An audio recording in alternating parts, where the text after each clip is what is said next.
Hey everyone, so big updates in this pregnancy vlog. It seems like these past 27 weeks have been like, well, I mean, however long I've been doing this. I did it since 14 weeks, so for the past 13 weeks I feel like there hasn't been too much to update on, and I have been very fortunate in that sense of not having any complications, but now I'm kind of running into that spot of now things are starting to get interesting. Sorry if you hear like my cat making little noises, or like if she's like breathing. She's got like a stuffy nose and it just sounds creepy. Like, so if you hear like a in the background, it's her. So that night that I filmed, or not the night that I filmed, the day that I had my 3-hour glucose test, which ended up being a day after I put up my last video, my 27 weeks or whichever video it was, that night that day the day after I had my 3-hour glucose test, which I told you guys I was going to have.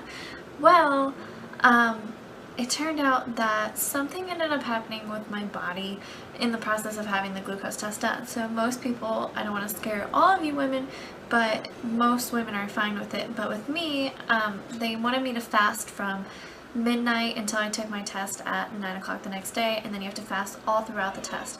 So basically you're not allowed to eat for like 15 hours, which is insane for a pregnant woman. Like, that's just nuts. You can't even sip on water, you can't even put water in your mouth, like you can't do anything, you can't even put gum in your mouth, and it's absolutely crazy, especially for pregnant women. And if you do have diabetes, that makes it so much worse. So with me, it took a huge toll on my body, not being able to eat or drink anything for 15 hours, and it ended up giving me contractions or Braxton Hicks around 12:30 a.m. So I had my test at 9 o'clock a.m. I was done around 1 because they were taking so long. Like, they would miss taking my blood at certain times, so like they would be like, you know, every hour you're supposed to give a vial of blood basically.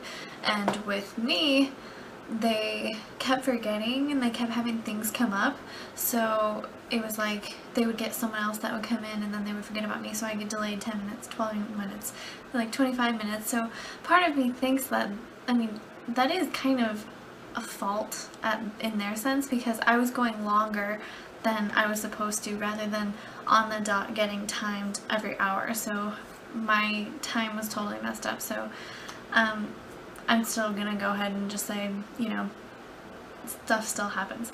So with that being said, it took a big toll on my body. I was having contractions from 12:30 until about 3:30. They were so bad, I literally felt like I was going into labor. I didn't have much back pain though, so I was told if you don't have back pain, then you don't need to rush to the hospital, but you're supposed to time your contractions. So I was like to the point where I was walking around the room, like kind of like just like moving back and forth. Like, I felt like I was feeling in labor, because I'm like just like moving myself, like swaying, just standing, because laying and sitting was not gonna be okay. It was just like, it was awful. And like finally I like had to wake up my husband. I was like, I think like I need to go to the hospital because this isn't normal. I'm having contractions, my stomach is rock hard, and you know, it just won't stop. And not to mention, I did end up getting sick. So I ended up getting sick about an hour after I started having contractions, but it could have been from like being nervous or just like from being dehydrated. So basically we called the hospital and they said, you know, you can come on in, but I was told that if I didn't have more than 6 contractions in an hour, then I didn't need to go in. So basically I was at about 4 an hour, and then like after that they kind of started going down. So I wasn't at 6 yet, but they were long. Like, they weren't like little like 2-minute contractions. They were like they were painful, and like, I don't know, I mean, I guess they were Braxton Hicks, but it was from being dehydrated. So I think that's what they say after we went over everything. So basically my doctor went out of town and I was put on kind of temporary bed rest because my doctor was out of town. So I don't think I would have been put on bed rest if it hadn't been for her not being around. So she basically was like, you know, if you're gonna go to the hospital, you're gonna need the on-call doctor. So, you know, just take it easy, try not to go on your feet. If you work, call out of work.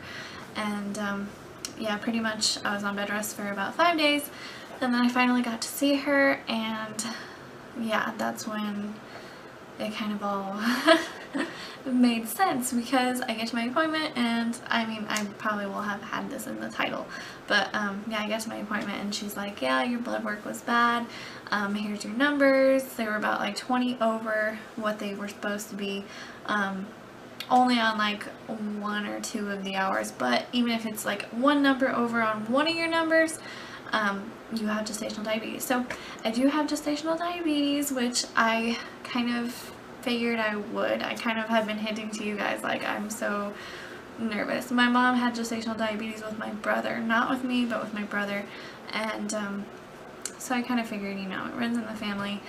It's not the worst thing as long as it's taken care of. That's all, as long as baby's healthy. Yeah, she did say that I do have gestational diabetes, and she said we're just going to treat it with a change of diet. So I don't have to have insulin yet, as long as I can kind of get it under control, get my numbers under control by checking myself 5 times a day. I have to prick myself 5 times a day and check my numbers, you know, when I wake up, after every meal, and before I go to sleep, stuff like that. Just to kind of see what my body's working with and what's not. So like, it's going to be kind of trial and error for a little bit. So she said meet with the nutritionalist that I'm going to send you to, and you'll kind of find out what you can eat. She'll give you a meal plan. She'll show you how to prick your fingers.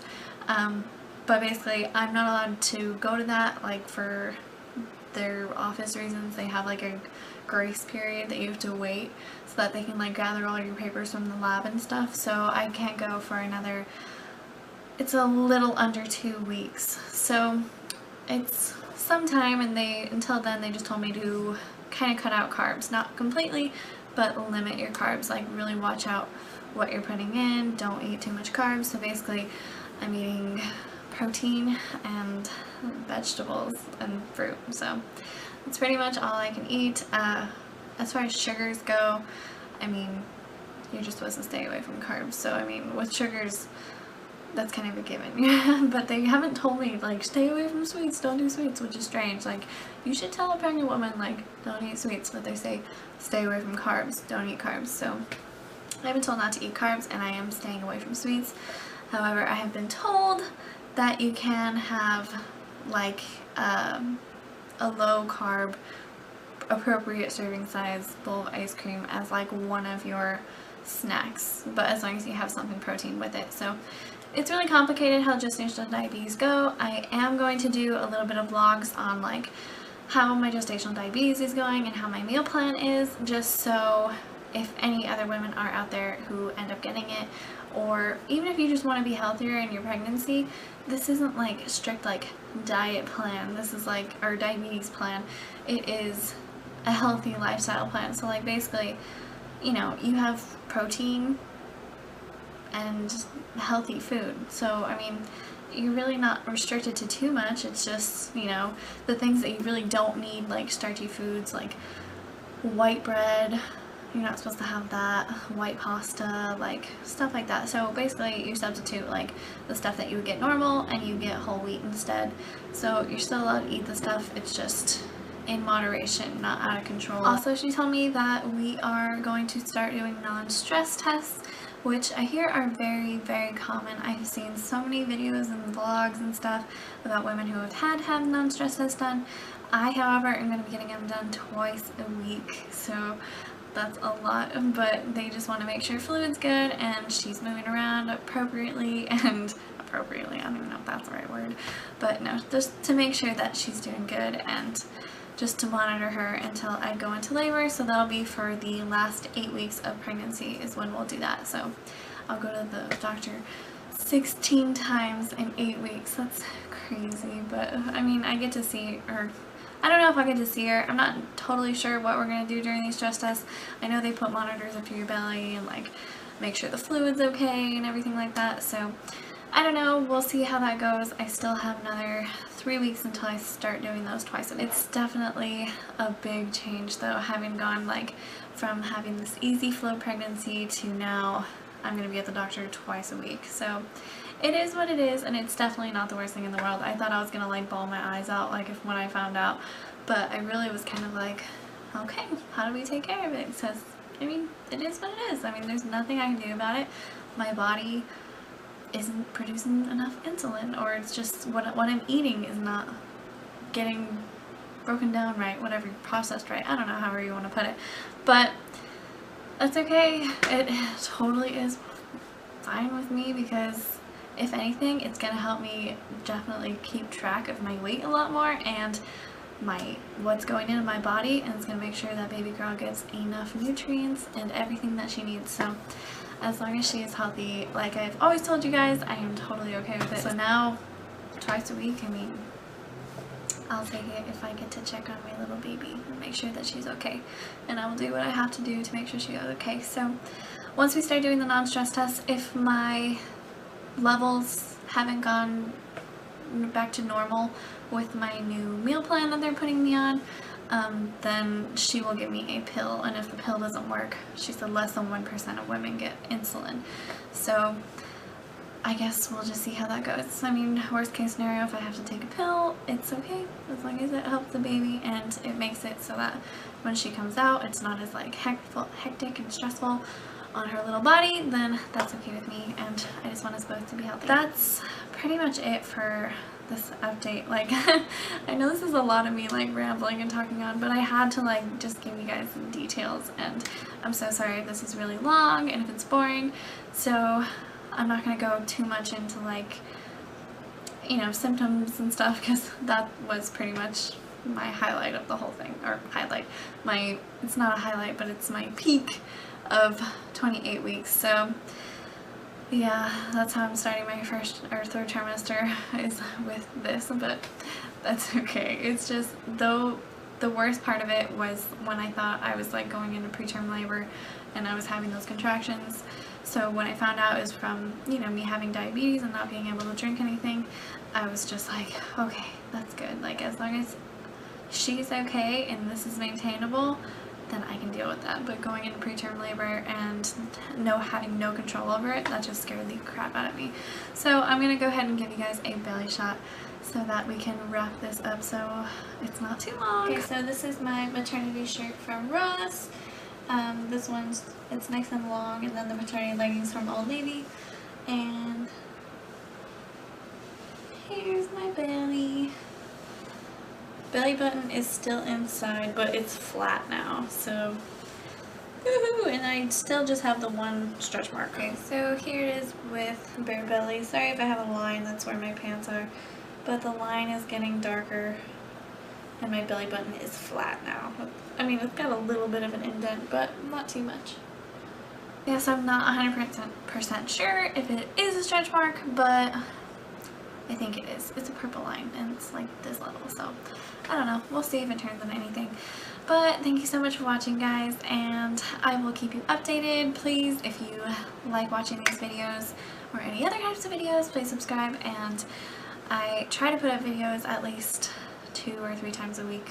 It just depends on what's going on in the schedule and what I can come up with. But last week was crazy, but I think I still managed to get a few videos up last week, so that's good. And now we're just taking it easy, and I'm going to try to get some videos up for you guys and keep you updated on this crazy little road that I'm about to go on. So thanks for watching, guys. I will see you next time. Bye.